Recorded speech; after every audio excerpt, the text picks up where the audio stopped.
നമ്മുടെ ഫസ്റ്റ് ഇയറിൽ ഒന്നാമത്തെ ചാപ്റ്ററായ ഫിസിക്കൽ വേൾഡാണ് നമ്മൾ പഠിക്കാൻ പോകുന്നത്. അപ്പോൾ അതിലാദ്യം നമുക്ക് പഠിക്കേണ്ടത് എന്താണ് ഫിസിക്സ് അല്ലെങ്കിൽ എന്താണ് സയൻസ് എന്ന് പറഞ്ഞ്. എന്താണ് സയൻസ് എന്ന് പറഞ്ഞു കഴിഞ്ഞാൽ it is the study of nature. നേച്ചറിനെ കുറിച്ചുള്ള പഠനമാണെന്ന് വേണമെങ്കിൽ നമുക്ക് പറയാം, അല്ലയോ? അതിനകത്ത് ഇപ്പോൾ നേച്ചറിനെ കുറിച്ചുള്ള സ്റ്റഡിയിൽ നമുക്ക് ഏതൊക്കെ വരും? ജീവനുള്ളവയും ജീവനില്ലാത്തവയും കുറിച്ചുള്ള പഠനം. അതെല്ലാം കൂടി നമ്മൾ ഏതിനകത്താണ് ഉൾക്കൊള്ളുന്നത്? സയൻസിലാണ്. അതിനെയാണ് പിന്നീട് രണ്ടായിട്ട് ഡിവൈഡ് ചെയ്ത ജീവനുള്ളവയെക്കുറിച്ചുള്ളത് നാച്ചുറൽ സയൻസും അല്ലാത്തവയെക്കുറിച്ചുള്ളത് ഫിസിക്കൽ സയൻസും. ആ ഫിസിക്കൽ സയൻസിൻ്റെ ഒരു ബ്രാഞ്ചിൽ വരുന്നതാണ് ഇത് ഫിസിക്സ്. ഫിസിക്കൽ സയൻസ് എന്ന് പറയുമ്പോൾ ഫിസിക്സ് മാത്രമല്ല, അവിടെ ഏതും വരും, ഫിസിക്സും വരും, കെമിസ്ട്രിയും വരും. ഇനി സയൻസ് എന്ന് പറയുന്ന വേർഡ് തന്നെ ഒറിജിനേറ്റ് ചെയ്തേക്കുന്നത് സൈൻറ്റിയ എന്ന് പറയുന്ന ഒരു ലാറ്റിൻ വേർഡിൽ നിന്നാണ്. എന്താണ്? സൈൻറ്റിയ എന്ന് പറയുന്ന ഒരു ലാറ്റിൻ വേർബിൽ നിന്നാണ് സയൻസ് എന്ന് പറയുന്ന വേർഡ് ഒറിജിനേറ്റ് ചെയ്തിരിക്കുന്നത്. ഈ സൈൻറ്റിയ എന്ന് പറയുന്ന വേർഡിൻ്റെ മീനിങ് എന്ന് പറഞ്ഞാൽ എന്താണ്? ടു നോ, നമ്മൾക്ക് അറിയുക, ടു നോ. അപ്പോൾ സൈൻറ്റിയ എന്ന് പറയുന്ന ഒരു ലാറ്റിൻ വേർബിൽ നിന്നാണ് സയൻസ് എന്ന് പറയുന്ന വേർഡ് ഒറിജിനേറ്റ് ചെയ്തിരിക്കുന്നത്. അതിൻ്റെ മീനിങ് എന്താണ്? To know. സംസ്കൃതത്തിൽ ഇതിനെ പറയുന്നത്, സാൻസ്ക്രിറ്റിൽ ആ വേർഡ് എന്ന് പറയുന്നത് വിജ്ഞാൻ. ഇതിൻ്റെ എല്ലാ മീനിങ് എന്ത് തന്നെയാണ്? നോളജ് എന്ന് തന്നെയാണ്. അപ്പോൾ വാട്ട് ഈസ് സയൻസ് എന്ന് വെച്ചാൽ എന്തിനെക്കുറിച്ചുള്ള സ്റ്റഡിയാണ്? നേച്ചറിനെ കുറിച്ചുള്ള സ്റ്റഡിയാണ്. ആ നേച്ചറിനെ കുറിച്ചുള്ള സ്റ്റഡിയിൽ ജീവനുള്ളതും ജീവനില്ലാത്തവയും കുറിച്ചുള്ള പഠനം വരുന്നുണ്ട്. അപ്പോൾ ജീവനുള്ളതിനെ കുറിച്ചുള്ള പഠനം ഏതിനകത്ത് വരും? നാച്ചുറൽ സയൻസിനകത്തും. അല്ലാത്തവയെ കുറിച്ചുള്ള സ്റ്റഡി ഏതിനകത്ത് വരും? ഫിസിക്കൽ സയൻസിനകത്തും വരും. ഈ ഫിസിക്കൽ സയൻസ് എന്ന് പറയുന്നത് ഏതൊക്കെ ചേരുന്നതാണ്? ഫിസിക്സും കെമിസ്ട്രിയും ചേരുന്നതാണ്. ഇനി സയൻസ് എന്ന് പറയുന്ന വേർഡ് ഉണ്ടായിരിക്കുന്നത് സയൻറ്റിയ എന്ന് പറയുന്നൊരു ലാറ്റിൻ വേർഡിൽ നിന്നാണ്. ഈ സയൻറ്റിയ എന്ന് പറയുന്ന ലാറ്റിൻ വേർഡിന്റെ വേർഡ് മീനിങ് എന്താണ്? To know. അല്ലെങ്കിൽ സംസ്കൃതത്തിൽ എന്താ പറയാം? വിജ്ഞാൻ. ഇതിന്റെ എല്ലാ മീനിങ് എന്താണ്? നോളജ് എന്നാണ്. ഇനി എന്താണ് സയന്റിഫിക് മെത്തേഡ് എന്നാണ് പറയാൻ പോകുന്നത്. ഇനി സയന്റിഫിക് മെത്തേഡ് ആണ് പറയുന്നത്. സയന്റിഫിക് മെത്തേഡ് എന്ന് പറഞ്ഞാൽ it is A systematic attempt to understand natural phenomena and use the knowledge so gained to predict, modify and control phenomena. അതായത് എന്താണ്? ഒരു നാച്ചുറൽ ഫിനോമിന മനസ്സിലാക്കാൻ വേണ്ടിയിട്ടുള്ള ഒരു സിസ്റ്റമാറ്റിക് അറ്റംപ്റ്റ് ആണ്. അങ്ങനെ ആ സിസ്റ്റമാറ്റിക് അറ്റംപ്റ്റിലൂടെ നമ്മളൊരു നാച്ചുറൽ ഫിനോമിന മനസ്സിലാക്കി കഴിയുമ്പോൾ അതിൽ നിന്ന് കിട്ടുന്ന നോളജ് ഉപയോഗിച്ചിട്ട് ആ ഫിനോമിന പ്രെഡിക്റ്റ് ചെയ്യുക, അല്ലെങ്കിൽ മോഡിഫൈ ചെയ്യുക, അല്ലെങ്കിൽ അതിനെ കൺട്രോൾ ചെയ്യുക. അതിനെയാണ് നമ്മൾ എന്തെന്ന് പറയുന്നത്?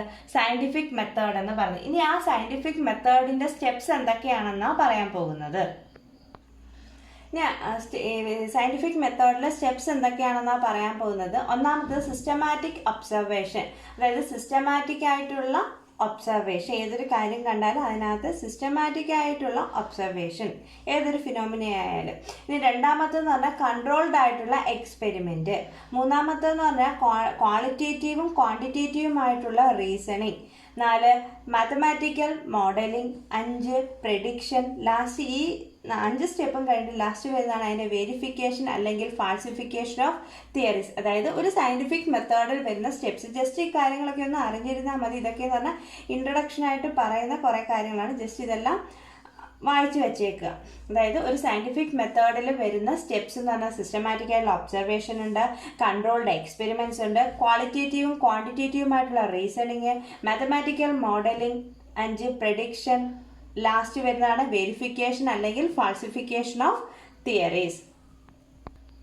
ഇനി അടുത്തത് scope and excitement of physics. ഇപ്പോൾ സ്കോപ്പ് ഓഫ് ഫിസിക്സ് എന്ന് പറഞ്ഞു കഴിഞ്ഞാൽ various range of physical quantities like mass, length, time. അതായത് മാസിൻ്റെയും ലെങ്തിൻ്റെയും ടൈമിൻ്റെയും വേരിയസ് റേഞ്ച്, അതുമായിട്ട് ബന്ധപ്പെട്ടതാണ് എന്തെന്ന് പറയുന്നത് സ്കോപ്പ് ഓഫ് ഫിസിക്സ്. അതായത് ഇപ്പോൾ ലെങ്തിൻ്റെ കാര്യം പറയുമ്പോൾ നമുക്ക് ഏകദേശം 10⁻⁻14 മീറ്റർ. 10⁻⁻14 മീറ്റർ എന്ന് പറയുന്നത് ന്യൂക്ലിയർ സൈസാണ്. ന്യൂക്ലിയർ സൈസ് തൊട്ട് 10⁻26 മീറ്റർ എന്ന് പറയുമ്പം സൈസ് ഓഫ് ദ യൂണിവേഴ്സ്. അപ്പം ന്യൂക്ലിയർ സൈസ് തൊട്ട് യൂണിവേഴ്സിൻ്റെ സൈസ് വരെയുള്ള ലെങ്ത് നമ്മൾ ഏതിനകത്ത് കൺസിഡർ ചെയ്യേണ്ടി വരും? ഒരു ഫിസിക്കൽ ഫിനോമിന കൺസിഡർ ചെയ്യുമ്പോൾ ആ റേഞ്ച് തൊട്ട് എവിടെ തൊട്ട് 10⁻⁻14 മീറ്റർ തൊട്ട് 10⁻26 മീറ്റർ വരെ നമ്മൾ എന്ത് ചെയ്യണം? കൺസിഡർ ചെയ്യണം. ഇനി മാസ് ഓഫ് ഫിസിക്സ് എന്ന് പറയുമ്പോൾ 10⁻30 കിലോഗ്രാം, അതായത് ഇലക്ട്രോണിൻ്റെ മാസ് തൊട്ട് 10⁻55 കിലോഗ്രാം എന്ന് പറഞ്ഞാൽ മാസ് ഓഫ് ദി യൂണിവേഴ്സിൻ്റെ മാസ് വരെയുള്ള റേഞ്ചും നമ്മൾ ഏതിനകത്ത് കൺസിഡർ ചെയ്യേണ്ടി വരും? സ്കോപ്പ് ഓഫ് ഒരു ഫിസിക്കൽ ഫിനോമിന കൺസിഡർ ചെയ്യുമ്പോൾ, അതായത് 10⁻30 കിലോഗ്രാം തൊട്ട് 10⁻55 കിലോഗ്രാം വരെയുള്ള റേഞ്ച് നമ്മൾ കൺസിഡർ ചെയ്തേ പറ്റൂ. അതേപോലെ ടൈം ആണെങ്കിലും 10⁻22 സെക്കൻഡ് തൊട്ട് 10⁻18 സെക്കൻഡ് വരെയുള്ള ടൈമും നമ്മൾ ഫിസിക്സിനകത്ത് എന്ത് ഒരു ഫിസിക്കൽ ഫിനോമിന വരുമ്പോൾ ഈ ഒരു റേഞ്ച് വരെയും നമ്മൾ എന്ത് ചെയ്യും? കൺസിഡർ ചെയ്യും. അപ്പോൾ സ്കോപ്പ് ഓഫ് ഫിസിക്സ് എന്ന് പറഞ്ഞു കഴിഞ്ഞാൽ എന്താണ്? ഒരു ലെങ്തിൻ്റെയും മാസിൻ്റെയും ടൈമിൻ്റെയും വേരിയസ് റേഞ്ച് നമ്മൾ കൺസിഡർ ചെയ്യുന്ന വേരിയസ് റേഞ്ചാണ് എന്തെന്ന് പറയുന്നത്? Scope of physics. അപ്പോൾ 10⁻14 മീറ്റർ എന്ന് പറയുമ്പോൾ ന്യൂക്ലിയർ സൈസ് ആണ്. അപ്പോൾ ന്യൂക്ലിയർ സൈസ് തൊട്ട് യൂണിവേഴ്സിൻ്റെ സൈസ് വരെയുള്ള ലെങ്ത് കൺസിഡർ ചെയ്യേണ്ടി വരും. മാസ് ആണെങ്കിൽ ഇലക്ട്രോണിൻ്റെ മാസ് തൊട്ട് എവിടം വരെ? യൂണിവേഴ്സിൻ്റെ മാസ് വരെ കൺസിഡർ ചെയ്യേണ്ടി വരും. ടൈം ആണെങ്കിൽ 10⁻22 സെക്കൻഡ് തൊട്ട് 10⁻18 സെക്കൻഡ് വരെയുള്ള ടൈമും നമുക്ക് എന്ത് ചെയ്യേണ്ടി വരും? കൺസിഡർ ചെയ്യേണ്ടി വരും. അതാണ് ഏതിൽ വരുന്നത്? സ്കോപ്പ് ഓഫ് ഫിസിക്സിൽ വരുന്നത്. ഇനി ഫിസിക്സിന് രണ്ട് ഡൊമൈൻസ് ഉണ്ട്, മാക്രോസ്കോപ്പിക് ഡൊമൈനും മൈക്രോസ്കോപ്പിക് ഡൊമൈൻ. മാക്രോ എന്ന് പറയുമ്പോൾ തന്നെ ബിഗർ ക്വാണ്ടിറ്റീസിനെ കുറിച്ച് അല്ലെങ്കിൽ ബിഗർ ഫിനോമിനെ കുറിച്ച് പറയുന്ന ഫിസിക്സിന്റെ ബ്രാഞ്ചാണ് ഇതെന്ന് പറയുന്നത് മാക്രോസ്കോപ്പിക് ഡൊമൈൻ. അപ്പം മൈക്രോസ്കോപ്പിക് എന്തായിരിക്കും? സ്മാളർ സൈസ് അല്ലെ സ്മാളർ ഫിനോമിനെ കുറിച്ച് അല്ലെ സ്മാളർ ക്വാണ്ടിറ്റീസിനെ കുറിച്ച് പറയുന്ന ഫിസിക്സിന്റെ ഡൊമൈൻ ആണ് ഇത് മൈക്രോസ്കോപ്പിക് ഡൊമൈൻ. ബിഗർ ക്വാണ്ടിറ്റീസിനെ കുറിച്ച് പറയുന്നത് മാക്രോസ്കോപ്പിക് ഡൊമൈനും സ്മാളർ ക്വാണ്ടിറ്റീസിനെ കുറിച്ച് പറയുന്നതാണ് മൈക്രോസ്കോപ്പിക് ഡൊമൈൻ. അപ്പോൾ മാക്രോസ്കോപ്പിക് ഡൊമൈനിൽ വരുന്ന ഫിസിക്സിന്റെ ബ്രാഞ്ചസ് ആണ് ക്ലാസിക്കൽ ഫിസിക്സ്. അതിൽ തന്നെ വരുന്നതാണ് മെക്കാനിക്സ്, ഓപ്റ്റിക്സ്, ഇലക്ട്രോഡൈനാമിക്സ്, തെർമോഡൈനാമിക്സ്. ഇനി മൈക്രോസ്കോപ്പിക് ക്വാണ്ടിറ്റീസ് അല്ലെങ്കിൽ മൈക്രോസ്കോപ്പിക് ഫിനോമിനെ കുറിച്ച് പറയുന്ന അല്ലെങ്കിൽ സ്മാളർ ക്വാണ്ടിറ്റീസ് അല്ലെങ്കിൽ സ്മാളർ ഫിനോമിനെ കുറിച്ച് പറയുന്ന ഫിസിക്സിന്റെ ബ്രാഞ്ചാണ് ഇത് മൈക്രോസ്കോപ്പിക് ഡൊമൈൻ. അതിൽ atomic physics, nuclear physics, quantum physics എല്ലാം ആ ഏത് മൈക്രോസ്കോപ്പിക് ഡൊമൈനുണ്ട്. അപ്പോൾ ഫിസിക്സിൽ പ്രധാനമായിട്ട് രണ്ട് ഡൊമൈൻസ് ഉണ്ട്, മാക്രോസ്കോപ്പിക് ഡൊമൈനും മൈക്രോസ്കോപ്പിക് ഡൊമൈനും. മാക്രോസ്കോപ്പിക് ആകുമ്പോൾ ബിഗർ ക്വാണ്ടിറ്റീസ് അല്ലെങ്കിൽ ബിഗർ ഫിനോമിനെ കുറിച്ച് പറയാം. അതിനകത്ത് വരുന്നതാണ് ക്ലാസിക്കൽ ഫിസിക്സ്. അതിൽ തന്നെ വരുന്നതാണ് mechanics, optics, electrodynamics, thermodynamics. Microscopic domain എന്ന് പറയുമ്പോൾ സ്മോളർ ക്വാണ്ടിറ്റീസിനെ കുറിച്ച് പറയുന്നതാണ്. അതായത് അതിൽ വരുന്നതാണ് atomic physics, nuclear physics, quantum physics. ഇനി നമുക്ക് ഈ ചാപ്റ്ററിൽ ഏറ്റവും ഇമ്പോർട്ടൻ്റ് ആയിട്ടുള്ള ടോപ്പിക്കാണ് ഫണ്ടമെൻ്റൽ ഫോഴ്സസ് ഇൻ നേച്ചർ. ഈ ടോപ്പിക്കായിട്ട് ബന്ധപ്പെട്ട് ചോദ്യമൊക്കെ നമുക്ക് എക്സാമിന് വരുന്നത്. ഇതുവരെ നമ്മൾ ഇൻട്രഡക്ഷൻ കാര്യങ്ങളാണ് പറഞ്ഞത്.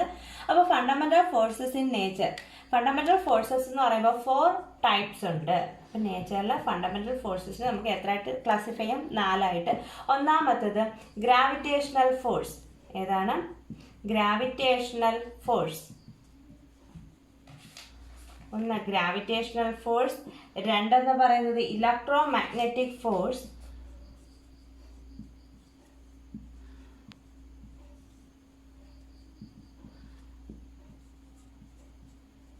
മൂന്ന് strong nuclear force,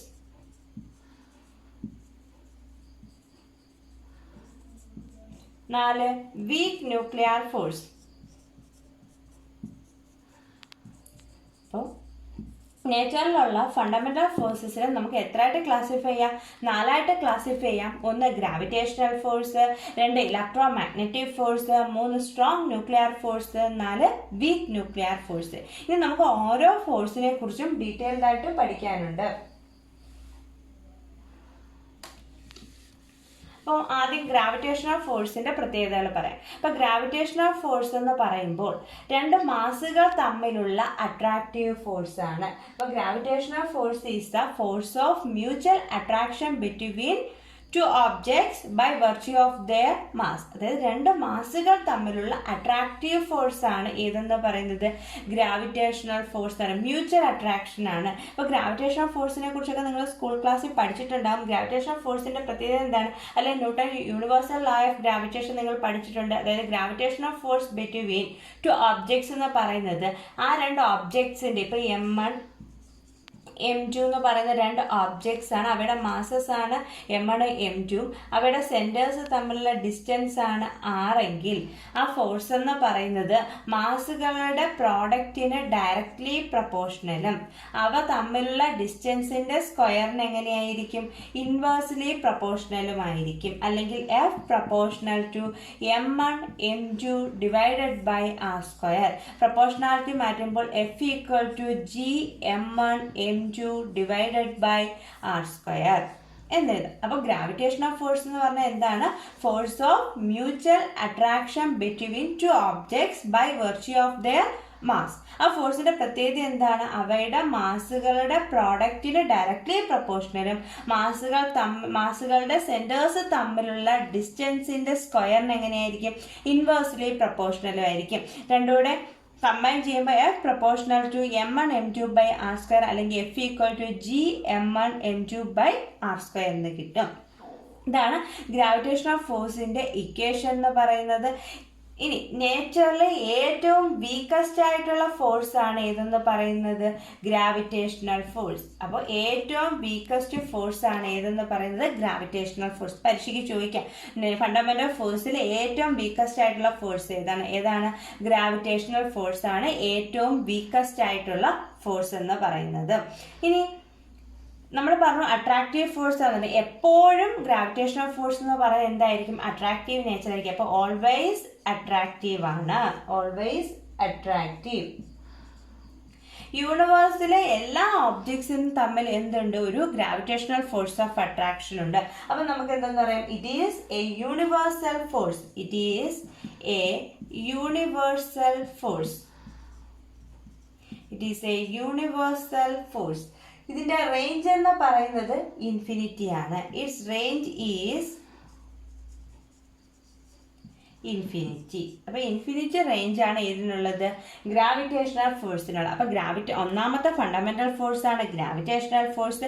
gravitational force എന്ന് പറഞ്ഞാൽ എന്താണ്? രണ്ട് ഓബ്ജക്ട്സ് തമ്മിലുള്ള മ്യൂച്വൽ അട്രാക്ഷൻ അല്ലെ ഫോഴ്സ് ഓഫ് അട്രാക്ഷൻ. ആ ഫോഴ്സ് ഓഫ് അട്രാക്ഷന്റെ പ്രത്യേകത എന്താണ്? അവയുടെ മാസുകളുടെ പ്രോഡക്റ്റിന് ഡയറക്ട്ലി പ്രൊപ്പോർഷണലും അവ തമ്മിലുള്ള ഡിസ്റ്റൻസിന്റെ സ്ക്വയറിന് ഇൻവേഴ്സ്ലി പ്രൊപ്പോർഷണൽ ആയിരിക്കും. അല്ലെ F proportional to M1 M2 by R square അല്ലെങ്കിൽ F equal to G M1 M2 by R square ആണ്. ഈ 4 ഫണ്ടമെന്റൽ ഫോഴ്സസിൽ ഏറ്റവും വീക്കസ്റ്റ് ആയിട്ടുള്ള ഫോഴ്സ് ആണ് ഇത്? Gravitational force. എല്ലായ്പ്പോഴും അട്രാക്റ്റീവ് നേച്ചർ ആയിരിക്കും ആർക്കുള്ളത്? ഗ്രാവിറ്റേഷണൽ ഫോഴ്സിനുള്ളത്. ഇനി അടുത്ത എന്താണ്? യൂണിവേഴ്സൽ ഫോഴ്സ് ആണ് ഇതെന്ന് പറയുന്ന പ്രപഞ്ചത്തിൽ എല്ലായിടത്തും ഉള്ള ഫോഴ്സ് ആണ് ഇത് ഗ്രാവിറ്റേഷണൽ ഫോഴ്സ്. അതിന്റെ റേഞ്ച് എങ്ങനെയായിരിക്കും? ഇൻഫിനിറ്റി ആയിരിക്കും. രണ്ടാമത്തെ ഫോഴ്സ് ആണ് ഇലക്ട്രോ മാഗ്നറ്റിക് ഫോഴ്സ്. അപ്പോൾ നമ്മൾ പറഞ്ഞു ഗ്രാവിറ്റേഷണൽ ഫോഴ്സ് എന്ന് പറഞ്ഞാൽ രണ്ട് മാസുകൾ തമ്മിലുള്ള അട്രാക്റ്റീവ് ഫോഴ്സ് ആണെങ്കിൽ ഇലക്ട്രോ മാഗ്നറ്റിക് ഫോഴ്സ് എന്ന് പറയുന്നത് ഫോഴ്സ് ബിറ്റ്വീൻ ചാർജ്ഡ് പാർട്ടിക്കിൾസ് തമ്മിലുള്ള ഫോഴ്സ് ആണ്. ചാർജ്ഡ് പാർട്ടിക്കിൾസ് തമ്മിലുള്ള ഫോഴ്സ് ആണ് ഏതെന്ന് പറയുന്നത്? Electro magnetic force. അപ്പോൾ ഈ ചാർജ് എന്ന് പറയുന്നത് ഏതൊക്കെ ടൈപ്പ് വരും? പോസിറ്റീവ് ചാർജും ഉണ്ട്, നെഗറ്റീവ് ചാർജും ഉണ്ട് അല്ലേ? അപ്പൊ രണ്ട് പോസിറ്റീവ് ചാർജ് തമ്മിൽ ലൈക്ക് ചാർജ് എപ്പോഴും എന്ത് ചെയ്യും? ലൈക്ക് ചാർജ് റിപ്പൽ ചെയ്യും. അൺലൈക്ക് ചാർജ് എന്ത് ചെയ്യും? അട്രാക്ട് ചെയ്യും അല്ലേ? അപ്പം രണ്ട് ടൈപ്പ് ഫോഴ്സ് ഉണ്ടെന്ന് പറഞ്ഞുകൂടായോ? റിപ്പൾസീവ് ഫോഴ്സും ഉണ്ട്, അട്രാക്റ്റീവ് ഫോഴ്സും ഉണ്ട്. അപ്പോൾ ഇലക്ട്രോ മാഗ്നറ്റിക് ഫോഴ്സ് എന്ന് പറഞ്ഞാൽ ചാർജ്ഡ് പാർട്ടിക്കിൾ തമ്മിലുള്ള അട്രാക്റ്റീവ് ഫോഴ്സ് ആണ് ഇലക്ട്രോ മാഗ്നറ്റിക് ഫോഴ്സ്. അപ്പോൾ ചാർജ്ഡ് പാർട്ടിക്കിൾ തന്നെ അല്ലെ ചാർജ് തന്നെ പോസിറ്റീവ് ചാർജും ഉണ്ട്, നെഗറ്റീവ് ചാർജും ഉണ്ട്. ഒരേപോലെയുള്ള ചാർജ് എന്ത് ചെയ്യും? റിപ്പൽ ചെയ്യും. വ്യത്യസ്തമായിട്ടുള്ള ചാർജുകൾ എന്ത് ചെയ്യും? അട്രാക്ട് ചെയ്യും. അപ്പോൾ റിപ്പൽ ചെയ്യുന്ന ഫോഴ്സും ഉണ്ട്, അട്രാക്ട് ചെയ്യുന്ന ഫോഴ്സും ഉണ്ട്. അപ്പോൾ നമുക്ക് എന്തെന്ന് പറയാം? ഇലക്ട്രോ മാഗ്നറ്റിക് ഫോഴ്സിന്റെ നേച്ചർ പറയുമ്പോൾ അതെന്ന് പറയുന്നത് ഏതൊക്കെ നേച്ചർ വരും?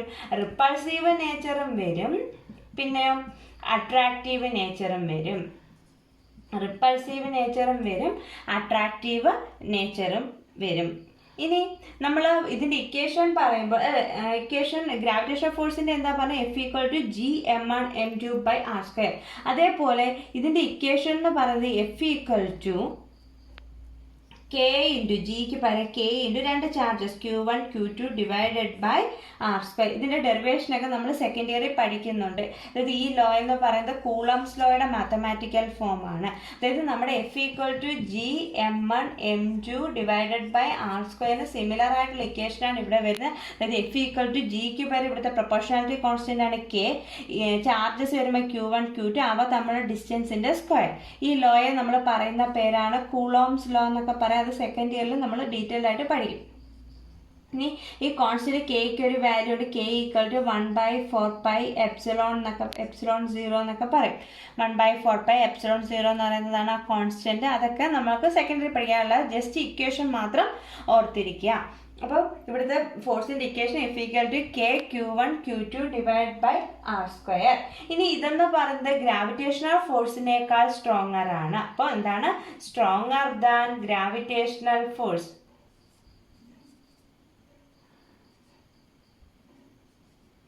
stronger than gravitational force. അപ്പോൾ റിപ്പൾസീവുമാണ്, അട്രാക്റ്റീവുമാണ്, ഗ്രാവിറ്റേഷണൽ ഫോഴ്സിനേക്കാൾ സ്ട്രോങ്ങർ ആണ്. ഇതിൻ്റെ റേഞ്ച് എന്ന് പറയുന്നത് ഇൻഫിനിറ്റി ആണ്. ഇതിൻ്റെ റേഞ്ച് എങ്ങനെയാണ്? ഇൻഫിനിറ്റി ആണ്. അപ്പോൾ ഇലക്ട്രോമാഗ്നറ്റിക് ഫോഴ്സ് എന്ന് പറഞ്ഞാൽ ചാർജ്ഡ് പാർട്ടിക്കിൾ തമ്മിലുള്ള ഫോഴ്സ് ആണ്. അപ്പോൾ ചാർജ് എന്ന് പറയുന്നത് പോസിറ്റീവും നെഗറ്റീവും വരാം. പോസിറ്റീവ് ചാർജ് ഒരേപോലുള്ള ചാർജ് വരുമ്പോൾ റിപ്പൾസീവ് ഫോഴ്സും വ്യത്യസ്തമായുള്ള ചാർജ് വരുമ്പോൾ അട്രാക്റ്റീവ് ഫോഴ്സും വരുന്നതാണ്. ഇലക്ട്രോമാഗ്നറ്റിക് ഫോഴ്സിന് ഏതൊക്കെ നേച്ചർ വരും? റിപ്പൾസീവ് നേച്ചറും വരും, അട്രാക്റ്റീവ് നേച്ചറും വരും. ഗ്രാവിറ്റേഷണൽ ഫോഴ്സിനേക്കാൾ സ്ട്രോങ്ങർ ആണ് ഏതെന്ന് പറയുന്നത് ഇലക്ട്രോമാഗ്നറ്റിക് ഫോഴ്സ്. അതിൻ്റെ റേഞ്ച് എങ്ങനെയാണ്? ഇൻഫിനിറ്റി ആണ്. ഗ്രാവിറ്റേഷണൽ ഫോഴ്സിൻ്റെ ഇക്വേഷൻ്റെ കൂട്ട് തന്നെ നമുക്ക് ഇതിൻ്റെ ഇക്വേഷൻ F=K. ഇവിടെ ചാർജസ് ആയതുകൊണ്ട് Q1 Q2 divide by R². ഈ ലോയാണ് നമ്മൾ എന്താ പറയുക കൂളംസ് ലോ എന്നൊക്കെ പറയുന്നത്. ഇനി രണ്ട് പ്രോട്ടോൺസ് തമ്മിലുള്ള ഇലക്ട്രോമാഗ്നറ്റിക് ഫോഴ്സ് എന്ന് പറയുന്നത് ഗ്രാവിറ്റേഷണൽ ഫോഴ്സിനേക്കാൾ 10⁻36 മടങ്ങ് കൂടുതലായിരിക്കും. അതായത് രണ്ട് പ്രോട്ടോൺസ് തമ്മിലുള്ള ഇലക്ട്രോമാഗ്നറ്റിക് ഫോഴ്സ് എന്ന് പറയുന്നത് 10⁻36 ടൈംസ് ഏതായിരിക്കും? ഗ്രാവിറ്റേഷണൽ ആയിരിക്കും. അപ്പോൾ രണ്ട് പ്രോട്ടോൺസ് തമ്മിലുള്ള ഇലക്ട്രോമാഗ്നറ്റിക് ഫോഴ്സ് എന്ന് പറയുന്നത് 10⁻36 ടൈംസ് ഗ്രാവിറ്റേഷണൽ ഫോഴ്സ് ആണ്. അപ്പോൾ ഇന്ന് നമ്മൾ ഫണ്ടമെന്റൽ ഫോഴ്സസ് ഇൻ നേച്ചർ 4 ഉണ്ടെന്ന് പറഞ്ഞു. ഒന്ന് ഗ്രാവിറ്റേഷണൽ ഫോഴ്സ്, രണ്ട് ഇലക്ട്രോമാഗ്നറ്റിക് ഫോഴ്സ്. അപ്പോൾ അതിൽ 2 കുറിച്ച് നമ്മളിപ്പോൾ ഇന്ന് ഡീറ്റെയിൽഡ് ആയിട്ട് പഠിച്ചു. ഇനി ബാക്കി 2 ഇതിൻ്റെ എല്ലാം കൂടെ ചേർന്ന് ഒരു ടേബിളും കൂടി നമുക്ക് അടുത്ത ക്ലാസ്സിൽ പഠിക്കാം.